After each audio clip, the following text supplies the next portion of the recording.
Det var bare rigtig nemt at stå med 1.500 kroner i hånden efter en times arbejde. Jeg sender en sms. Ja, pengene. Jeg startede jo så ud som escortpige, og det synes jeg jo ikke var så slemt. Hej. Men altså, det greb jo ligesom hurtigt om sig, fordi jeg blev vant til at have rigtig mange penge mellem hænderne. Og det betød jo så også, at jeg startede med at arbejde på flere og flere klinikker også rundt omkring. Og det var så ligesom her, at jeg fik dårligere og dårligere oplevelser med de her kunder. Jeg begyndte at opleve flere kunder, som var interesserede i at kysse mig, og der var flere, der nægtede at bruge kondom.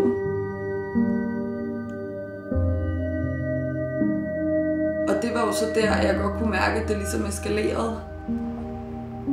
Det betød så også, at mine sociale relationer uden for det her liv, de ligesom blev skubbet til side, og jeg trak mig væk fra det. Så på den måde påvirkede det mig rigtig meget en dårlig retning.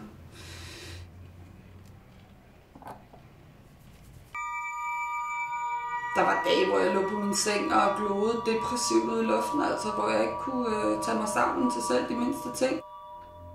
Så mærke, at det her med kunderne, det føltes klamt og ubehageligt. Rigtig beskidt på mange måder.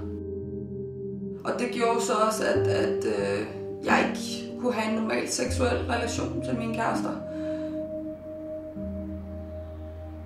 Det, der nok egentlig har fået mig til at stoppe helt inden for prostitution, det har været forholdet til min datter, der blev påvirket rigtig meget af det. På den måde, at jeg simpelthen tog fysisk afstand til hende. Og jeg havde rigtig, rigtig svært ved den fysiske kontakt og det at være sammen med hende. Og det er det, der er grunden til, at jeg har stoppet med prostitution.